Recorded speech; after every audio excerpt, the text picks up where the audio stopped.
Peut-être avez-vous reçu ici ou là quelques alertes par téléphone vous indiquant un peu l'orientation qui sera la nôtre cet après-midi. Mais je vais appeler tout de suite Corinne Narassiguin pour...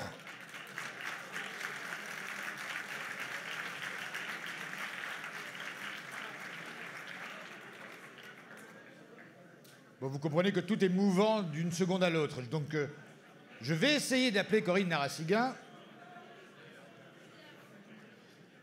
Et elle va vous dire un mot sur le protocole dont nous parlons depuis quelques heures. Et ensuite, après Corinne, il y aura une expression de chacun des trois Théo qui viendra donner son point de vue sur ce protocole qui va vous être présenté dans quelques secondes. Et à 15h, ou un peu après 15h, nous aurons l'immense plaisir de recevoir dans cette salle le maire de Marseille, Benoît Payan.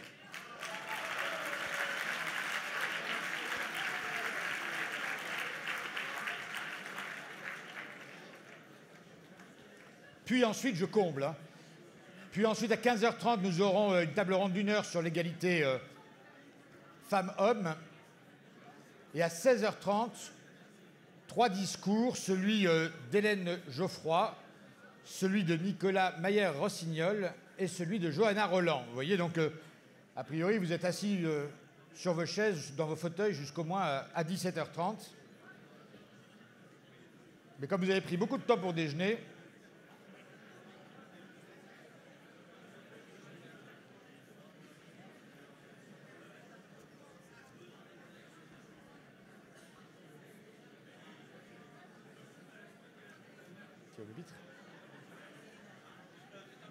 donc, Corinne Narassiguin.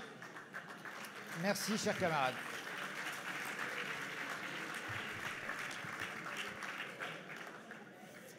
Bonjour à toutes et tous.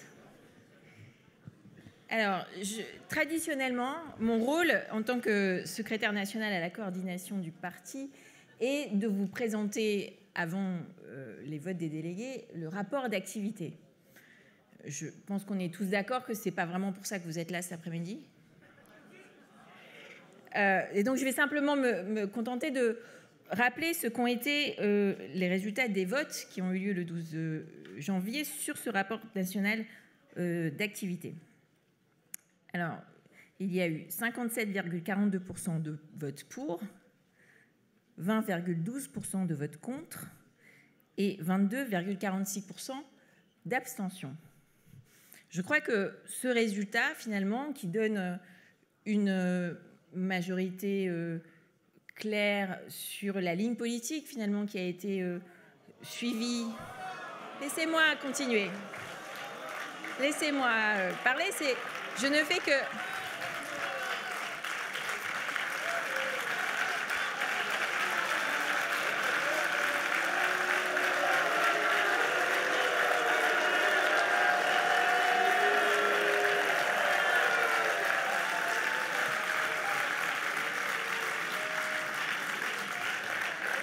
Ce rapport d'activité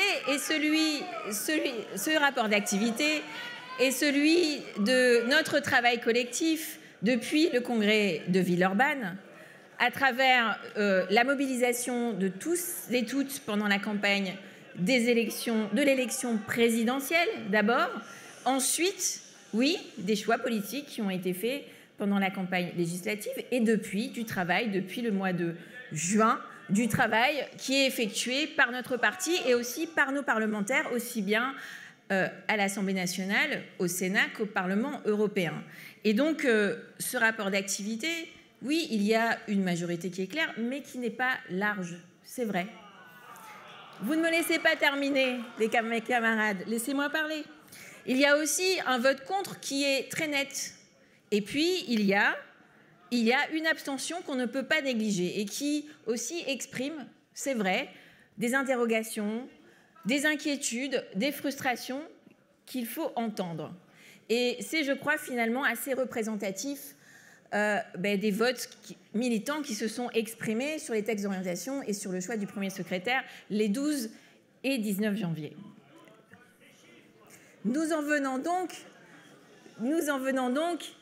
aux événements qui nous mènent aujourd'hui à ce congrès aujourd'hui et à ce moment précis qui est que nous avons engagé les 3 textes d'orientation, les premiers signataires des 3 textes d'orientation, Hélène Geoffroy, Olivier Faure, Nicolas Mayer-Rossignol, ont engagé des discussions qui, j'ai le plaisir de vous le dire, ont abouti ce matin à un pacte de gouvernance collective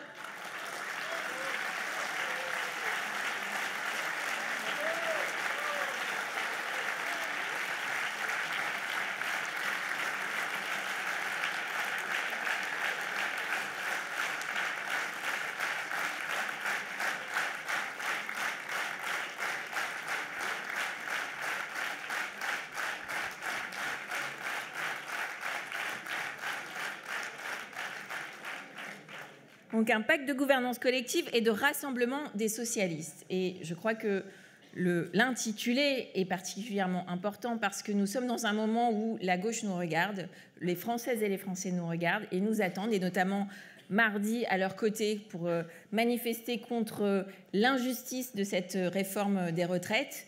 Donc ce moment aussi dans ce congrès, que nous sortions de ce congrès qu'on promettait un congrès de déchirement du Parti socialiste, que nous montrons à toute la gauche et à l'écologie et à tous les Françaises et les Français qui nous regardent que nous avons su nous parler, nous écouter et trouver un chemin pour nous accorder et pour avancer ensemble. Je pense que c'est une belle réussite de ce congrès.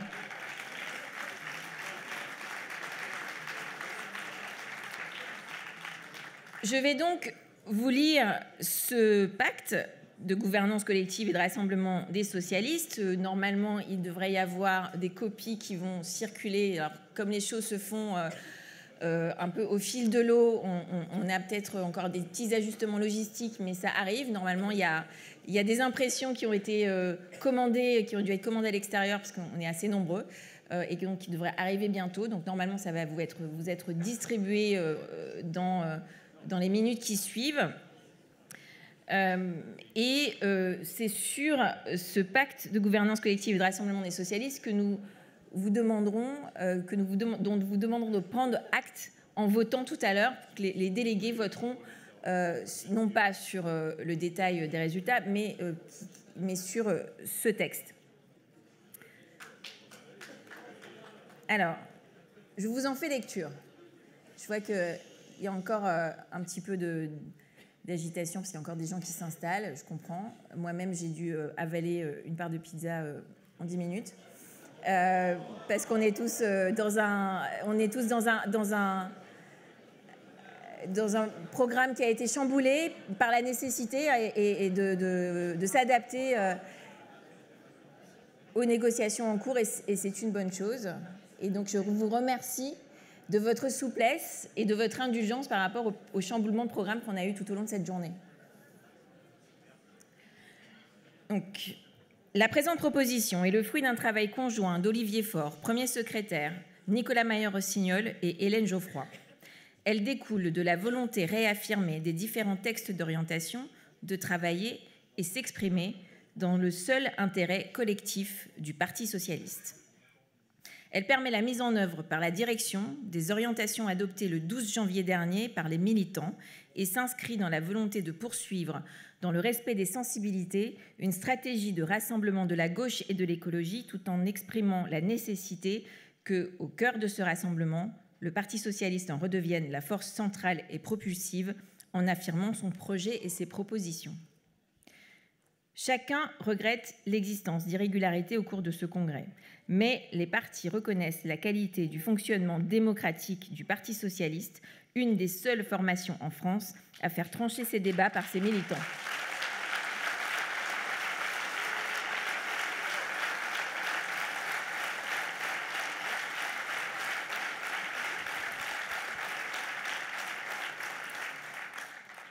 Le chantier de transformation de notre parti permettra dans les mois à venir de l'ouvrir largement sur la société, de renforcer le rôle des militants dans la prise de décision et de revoir en profondeur les statuts et les règles de vie commune. Ce chantier sera, comme les autres, mené en commun et solidairement. Considérant que le scrutin du 12 janvier 2023, organisé dans le cadre du 80e congrès du Parti socialiste, a donné lieu à un résultat validé par l'ensemble des partis et donnant 20,34% au texte d'orientation 1, 49,15% au texte d'orientation 2 et 30,51% au texte d'orientation 3.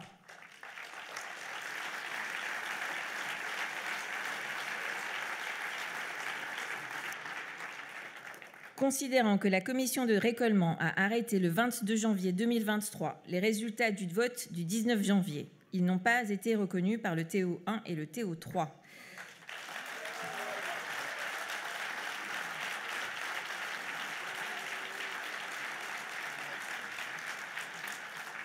Considérant la volonté des partis de trouver les voies du rassemblement, considérant l'urgence sociale et notamment la mobilisation à organiser en appui du mouvement syndical et avec les autres formations politiques de gauche et de l'écologie contre le projet de loi du gouvernement visant à porter l'âge de départ en retraite à 64 ans. Ce pacte est constitué de ce préalable et des points suivants qui sont indissociables. Premier point. Le premier secrétaire, Olivier Faure, premier signataire du TO2, est accompagné dans l'exercice de ses missions par 2 premiers secrétaires délégués, le premier signataire du TO3, Nicolas Mayer-Rossignol, et Johanna Roland.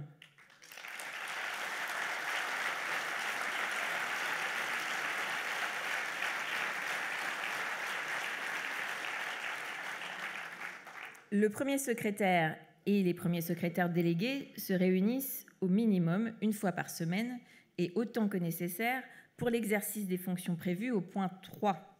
Ils travaillent de façon collégiale en recherchant le consensus.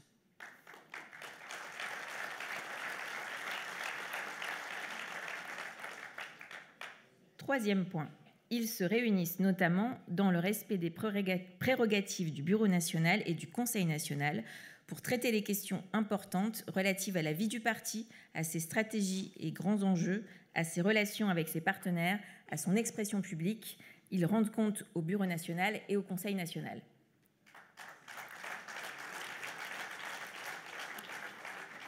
Quatrième point, ils s'engagent à la confidentialité sur leurs échanges et à respecter et porter de manière solidaire les décisions prises en leur sein d'un commun accord.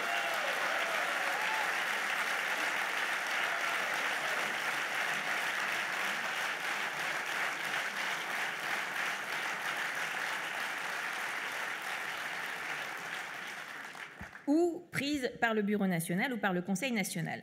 Chacun s'engage dans ses expressions à respecter la ligne politique définie pour préserver la cohérence et la solidarité.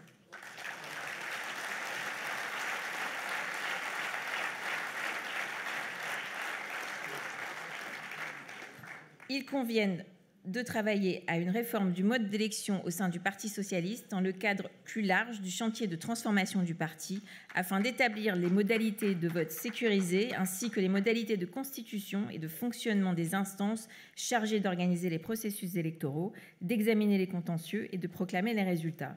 Les propositions seront soumises à un référendum militant et entreront en vigueur dès les prochains scrutins.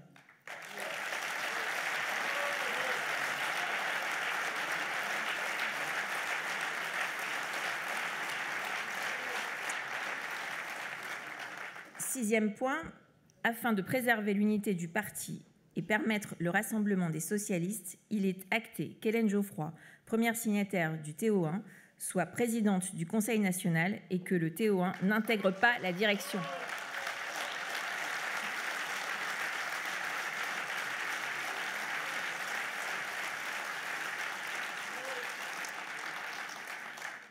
Et septième et dernier point, un comité regroupera régulièrement les principaux dirigeants du parti ainsi que les présidents des groupes parlementaires et ceux ou à défaut les chefs de file des grands réseaux d'élus locaux. Voilà mes camarades.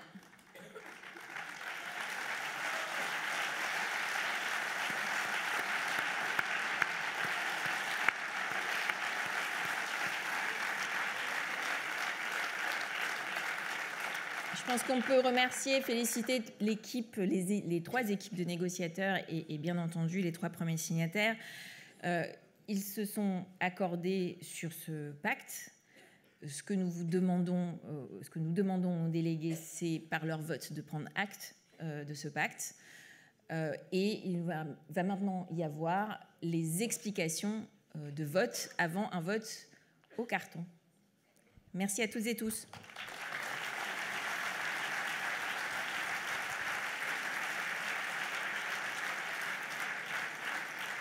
Merci, merci Corinne. Donc, comme vous l'a indiqué Corinne, on va maintenant écouter chacun des représentants des 3 TO pour 8 minutes chacun, pour qu'ils nous disent les uns et les autres ce qu'ils pensent de ce qui vient d'être dit. Je n'ai pas le nom du représentant du TO1, Patrick Menucci, pour 8 minutes.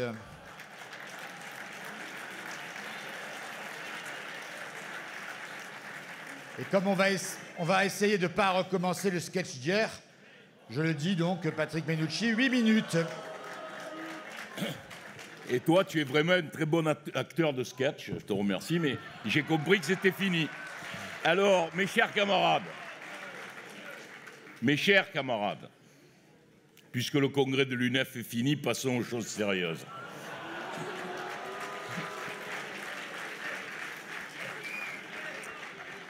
Au nom du TO1, de Debout les socialistes, oui, j'en ai été vice-président, tu peux le dire. Au nom du TO1, nous avons hier, dans le débat, parce que nous prenons le congrès au sérieux, posé une question.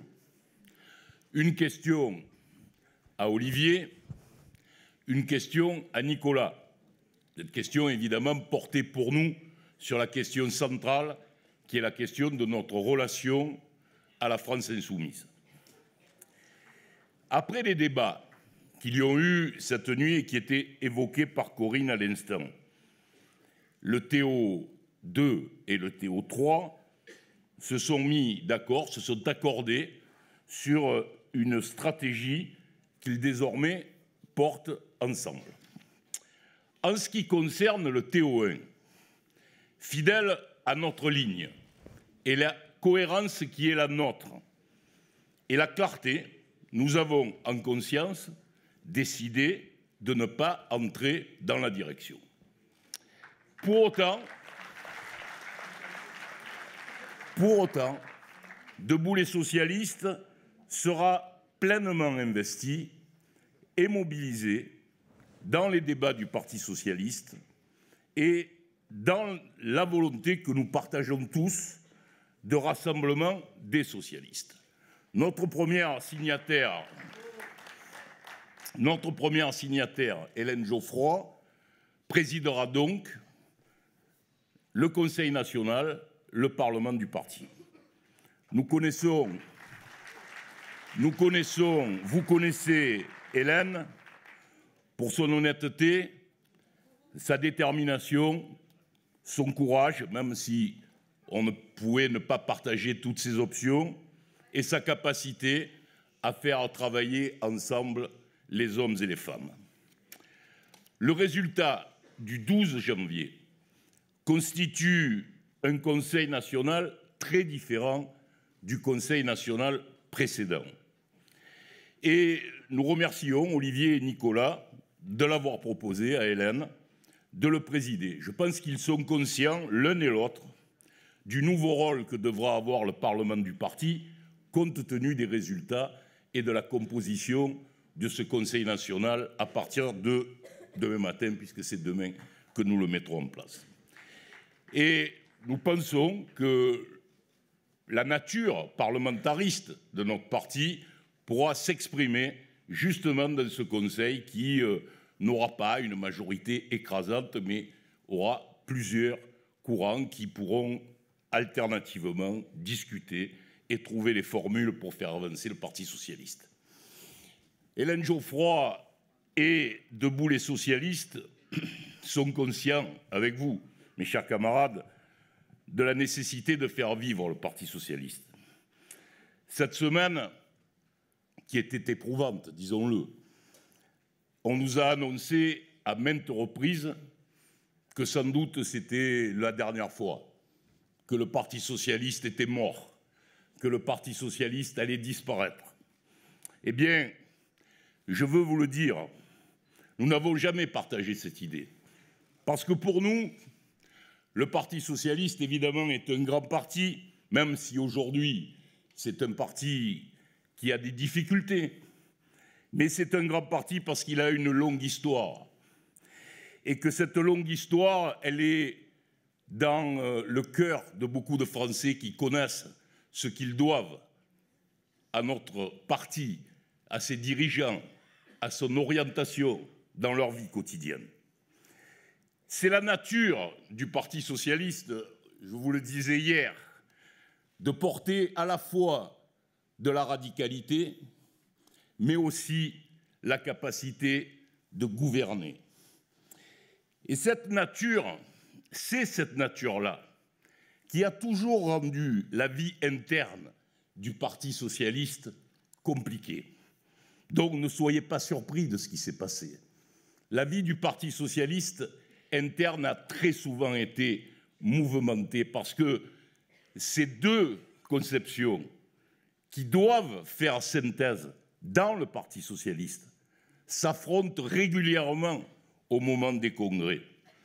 Mais nos débats, posons-nous la question, ont-ils été pires que ceux qu'avait le CRS avec Mitterrand? Ont-ils été pires, ont-ils été plus violents que ceux qui ont opposé Rocard à Mitterrand, que ceux qui ont opposé Jospin à Fabius, que ceux qui ont opposé Royal à Aubry? C'est la nature du Parti socialiste, ne vous en étonnez pas, et ce n'est pas la dernière fois que ça va arriver. Pourquoi? Parce que nous avons à Épinay, quand je dis nous, c'est un nous évidemment collectif, Pierre Mauroy, François Mitterrand, Gaston Defferre, décidé de faire vivre dans la même organisation politique plusieurs courants qui, dans les années 60, à la suite de la guerre d'Algérie, de l'arrivée au pouvoir de De Gaulle, s'étaient affrontés. Et ils ont compris que seule l'existence d'un parti unitaire, mais avec à l'intérieur de ces partis des courants qui peuvent s'exprimer dans la démocratie, mais aussi dans la fraternité, était la nature du Parti socialiste. Alors, d'autres, évidemment,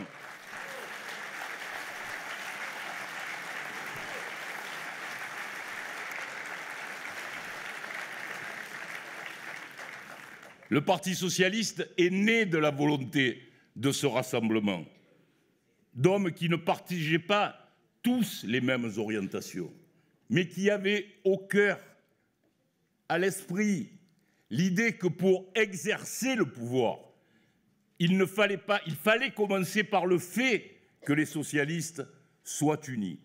Eh bien, c'est ce que nous faisons aujourd'hui. Nous renouvelons ici, à Marseille, cette promesse qui est celle du Congrès d'Épinay. Nous la renouvelons ensemble.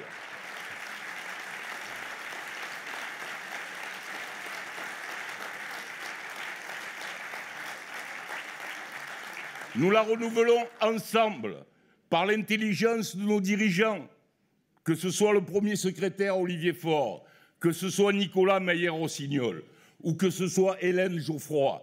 Ils ont la conscience de cela. Et nous devons avec eux, sans doute, nous leur devons d'être à la hauteur de la décision qui est prise aujourd'hui. Nous ne participerons pas à la direction, mais nous sommes pleinement socialistes. Et nous serons à vos côtés sur toutes les batailles que le Parti socialiste conduira. Et nous aurons cette cohérence qui est celle qui doit présider à l'action de notre parti dans les moments qui viennent. Mes amis, j'en termine. Après Metz, il y a eu 1981. Après Reims, il y a eu 2012. C'est à nous de dire ce qu'il y aura après Marseille.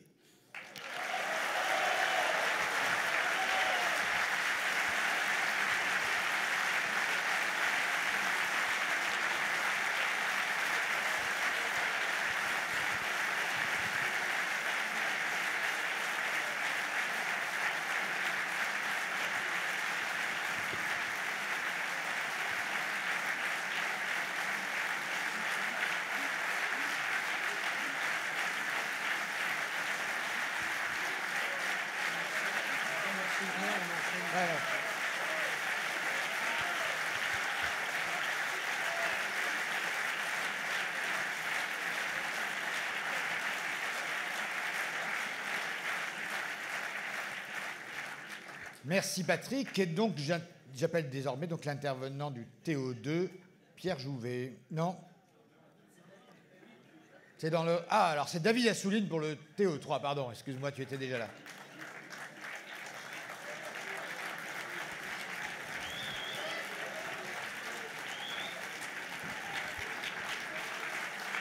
Et on accueille Benoît Payan, maire de Marseille, avec Olivier Faure et Johanna Roland.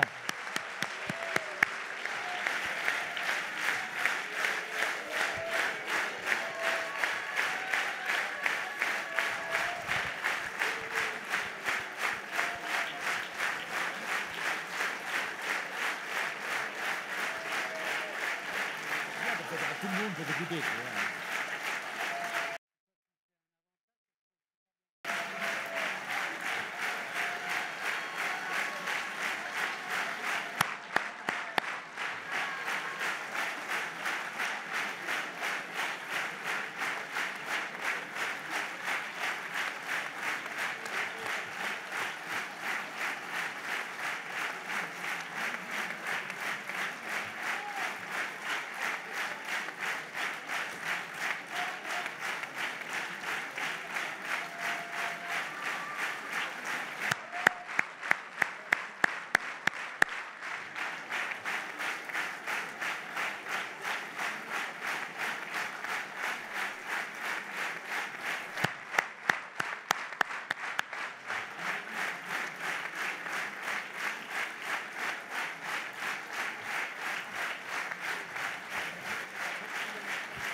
Alors on va recommencer dès que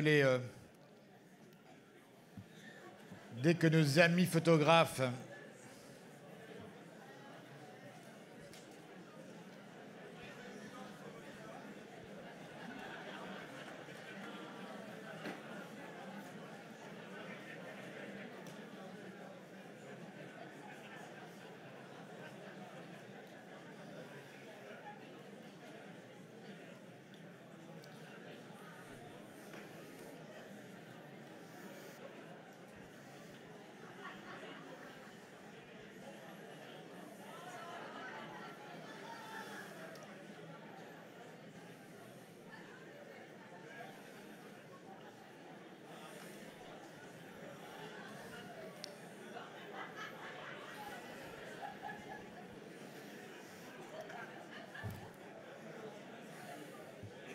Bon, ben écoutez, merci, merci d'avoir applaudi David Assouline, mais on va peut-être quand même l'écouter avant.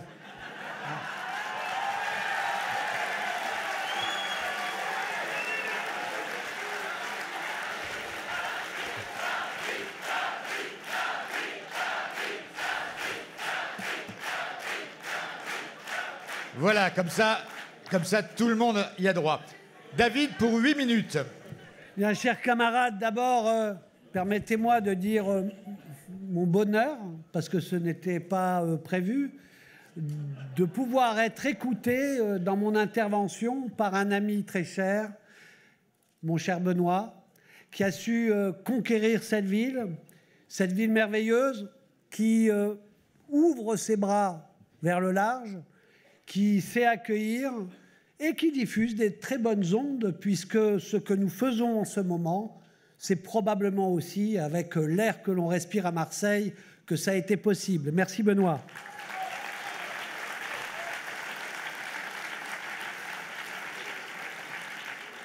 Écoutez, la première chose que l'on peut dire ensemble dans ce moment de rassemblement, c'est que nous avons débattu dans des centaines de sections pendant plusieurs mois, dans tout le territoire, sur les problèmes des Français et sur comment y répondre, avec âpreté. Mais pourquoi avec âpreté? Parce que l'on sait et l'on sent, dans toutes nos activités militantes autour de nous, que la situation est très grave et très dure pour la majorité de nos concitoyens que l'on veut défendre, que le libéralisme tel qu'il est déployé par Emmanuel Macron emmène au mur et creuse des inégalités qui ne sont plus supportables, et qu'en plus des pauvres qui étaient pauvres, ceux qui avaient arrivé à vivre, sont plongés aujourd'hui dans la pauvreté, ne peuvent plus assurer à leurs enfants le minimum. Les jeunes, eux, ne se projettent plus à, comme nous on pouvait le faire, quelques décennies. Ils se demandent si eux pourront vivre et en tous les cas s'interrogent même sur le fait de faire des enfants dans cette situation avec la crise climatique qui n'est plus contrôlée. Alors, c'est une tension maximum, d'autant que l'on sait que tout ce qui est fait par le pouvoir actuel ouvre les bras grands à l'arrivée du Rassemblement national au pouvoir et des fascistes.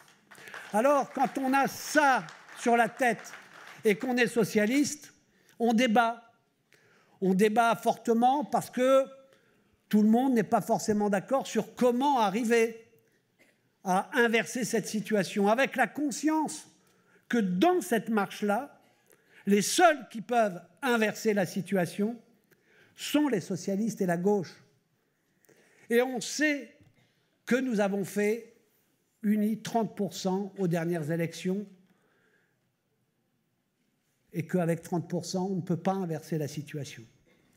Alors, je suis fier, et je veux le dire ici, d'avoir pu convaincre avec Nicolas et tous ceux qui se sont engagés dans quelque chose qui n'existait pas avant, à convaincre que pour arriver à inverser la situation, il fallait défendre une politique de transformation radicale sur le plan social et écologique, parce que c'est à la racine maintenant qu'il faut prendre les problèmes, qu'il fallait balayer les deux écueils qui fracassent la gauche dans sa crédibilité, le social-libéralisme qui nous a fait si mal.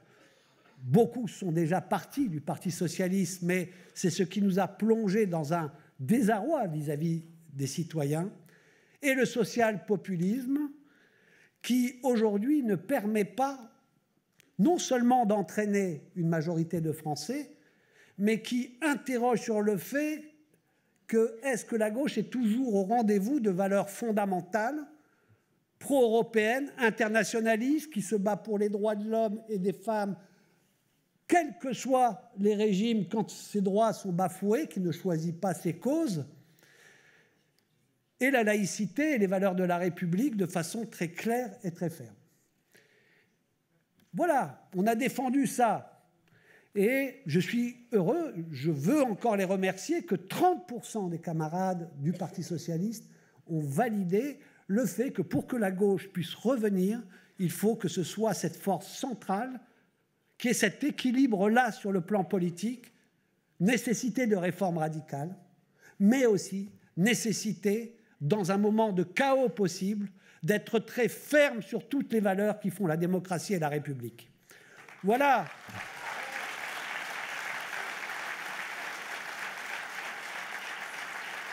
Merci Nicolas, parce qu'on peut applaudir Nicolas qui a mené ce combat.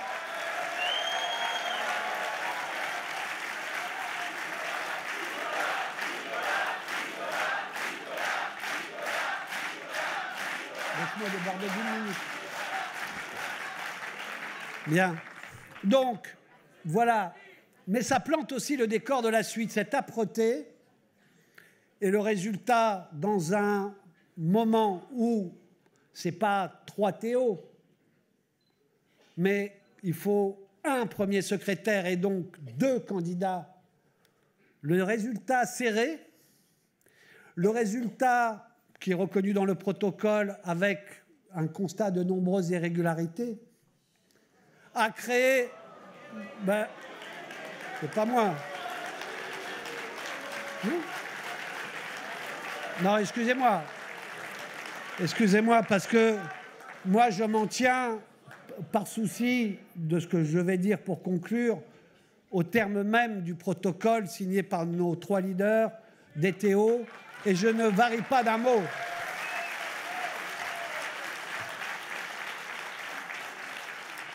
Dans un tel moment qui a fait déraper toute cette semaine, l'essentiel, c'est qu'à un moment, les responsables de ces Théo, leurs équipes, mais aussi soutenus et portés par vous, vous vous êtes dit ce qui est le plus important.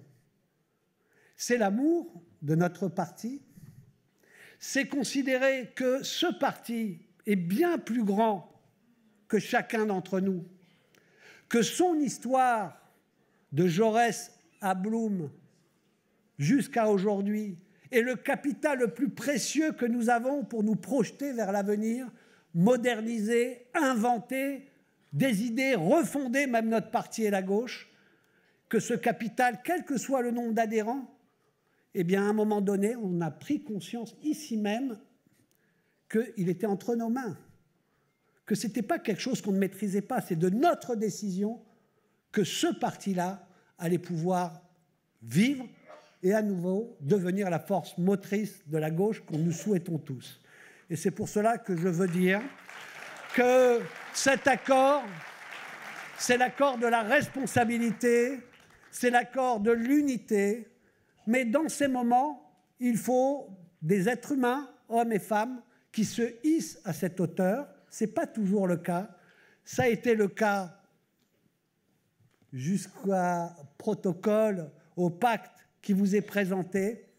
Et je suis certain que demain, nous allons jouer notre rôle dans les assemblées, nous allons jouer notre rôle dans la rue, et que les citoyens de gauche, qui sont plus nombreux en dehors des partis de gauche qu'à l'intérieur, vont reconnaître que pour que la gauche demain revienne au pouvoir, c'est cette force centrale, ni social-libérale, ni social-populiste, qu'il faut pour qu'une majorité de Français se rassemblent dans leur diversité, parce que la gauche est diverse.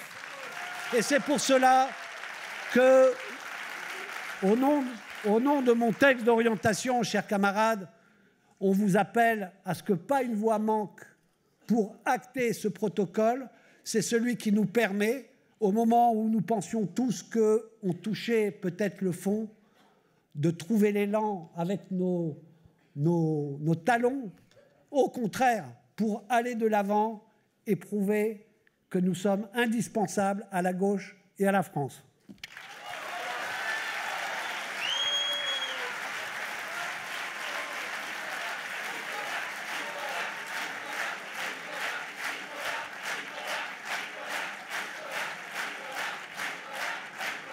Merci David. Et donc, troisième intervenant pour l'explication de vote. On passera au vote juste après. Pierre Jouvet pour le TO2.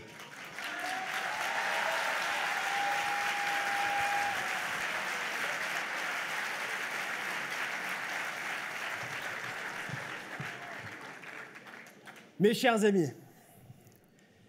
amis, nous vivons, comme les socialistes en ont le secret et aussi le talent, sans doute un moment, mon cher Benoît, qui restera dans l'histoire de nos congrès. Oui, Benoît, nous en avions parlé à plusieurs reprises et il y a déjà longtemps, quand nous avions décidé avec Olivier de venir ici pour ce congrès dans cette belle ville de Marseille, que tu as su gagner avec cette force du rassemblement, cette force du dépassement, cette force de mettre autour de toi des femmes et des hommes qui voulaient enfin que cette ville aille vers l'avenir. Tu nous avais dit combien tu avais la volonté que ce congrès soit le congrès du rassemblement. Et il faut dire que depuis une semaine, il y avait de quoi être inquiet. Être inquiet en se disant qu'au sortir de débats intenses, denses, dans toutes nos sections, partout dans le pays, nous avions eu parfois des mots durs, des mots compliqués les uns envers les autres, avec au milieu des réseaux sociaux qui parfois font qu'on tweete plus vite que ce qu'on peut réfléchir. Et on pouvait s'interroger.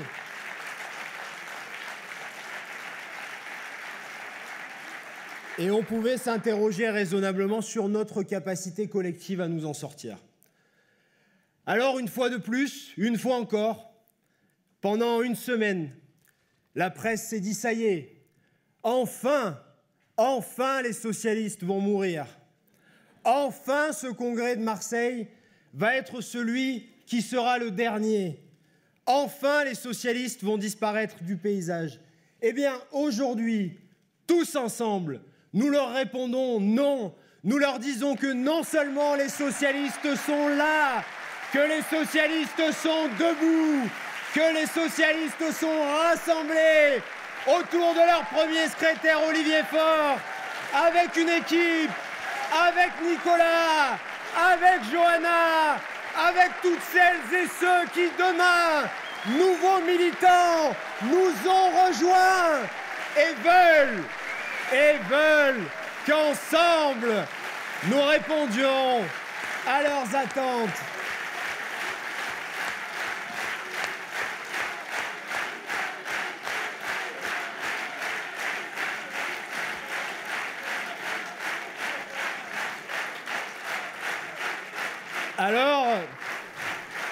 Alors, dans ce moment, ça a été rappelé très brillamment par Patrick. Pourquoi venir à la tribune d'un congrès après ces longs débats et essayer d'aller chercher cette unité et ce rassemblement qui nous est si cher? Parce que, mes camarades, ça a été dit avant moi, nous sommes dans un moment extrêmement grave. Jeudi dernier, au-delà du vote de notre premier secrétaire national, ce sont près de 2 millions de Français qui se sont mobilisés contre la réforme du gouvernement qui veut faire reculer les droits et qui veut faire passer cette retraite à 64 ans. Parce que nous sommes dans un moment de gravité où depuis 2017, chaque année, l'extrême droite gagne 600 000 voix par an. Parce que nous sommes dans un moment de gravité où celles et ceux qui n'ont rien dans ce pays n'ont qu'une attente, celle que nous soyons debout, capables enfin de répondre à leurs attentes, à leurs espérances pour changer à nouveau leur vie. C'est ça le sens des socialistes. Et nous sommes une grande famille. Nous sommes une grande famille avec nos diversités, avec nos visions, mais avec notre capacité à travailler dans une même direction. Oui, je sais ici, dans cette salle, que pour certains, ce rassemblement pouvait apparaître compliqué. Dans tous les textes d'orientation, ce rassemblement pouvait apparaître compliqué. Mais nous avons eu cette responsabilité collective d'aller de l'avant et de construire autour d'un pacte clair du rassemblement de la gauche et des écologistes comme talisman de notre projet, avec un parti socialiste fort qui s'impose à nouveau dans le débat public cette volonté de construire demain. Ce parti socialiste qui lancera partout des conventions sur des thématiques extrêmement importantes comme l'Europe, comme la réponse aux classes populaires, comme ce nouveau chantier sur la rénovation de nos pratiques démocratiques, évidemment en externe comme en interne dans le parti.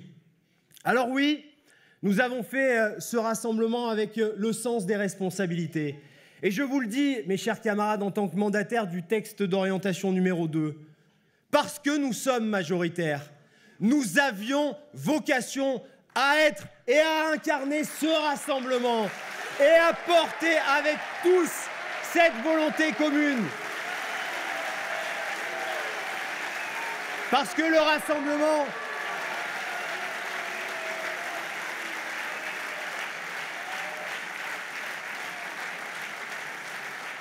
Alors aujourd'hui, je vous le dis, je fais confiance.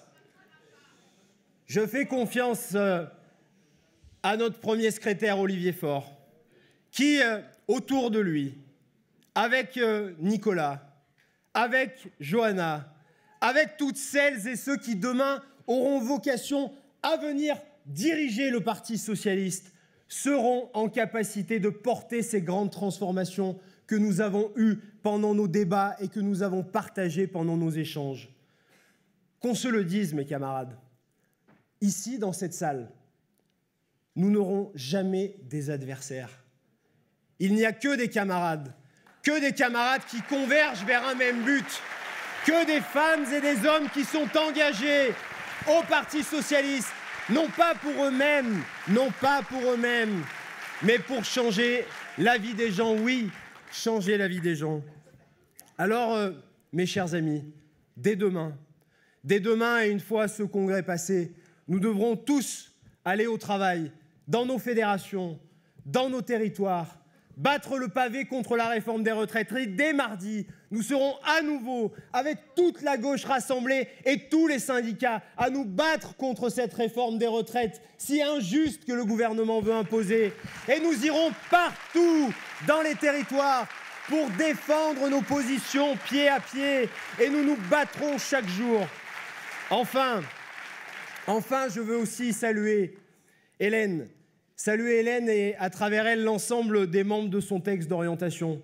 Oui, nous avons des différences sur le fond, nous les avons exprimées dans le débat. Et aujourd'hui, le choix qui est fait, il est aussi fait en responsabilité. Et cette responsabilité collective, c'est notre plus grande fierté.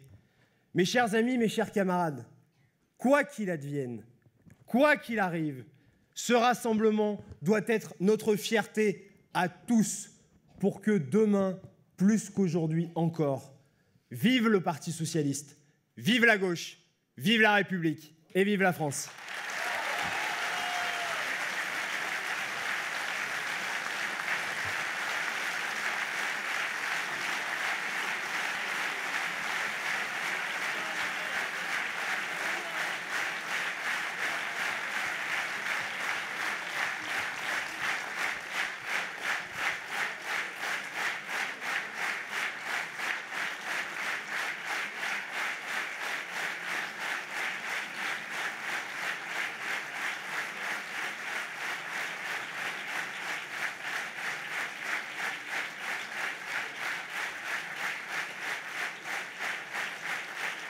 Merci Pierre. Alors on va arriver à l'instant du vote. Mais pour voter, encore faut-il que la question soit claire. Et c'est Corinne qui va la formuler. Alors, mes chers camarades, il y a 186 délégués qui vous avez été désignés par vos congrès fédéraux. Et vous allez pouvoir vous exprimer maintenant. Et donc, je vais vous demander de préparer vos badges, vos petits cartons rouges. Nous vous demandons, par votre vote, de prendre acte du pacte de gouvernance collective et de rassemblement des socialistes. Prenez-vous acte. Qui ne prend pas part au vote? Qui s'abstient? Qui vote contre?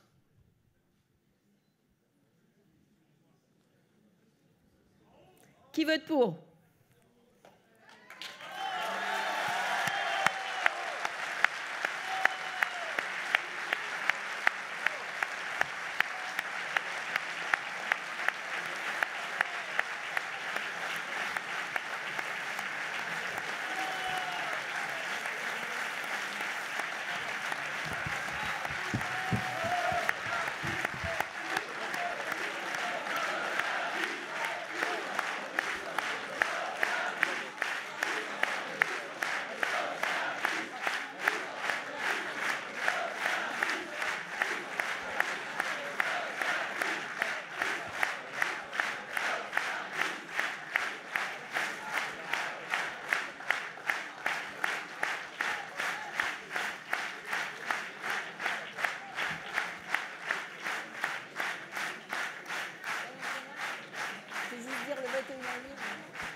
Chers camarades, je vous remercie pour ce vote unanime.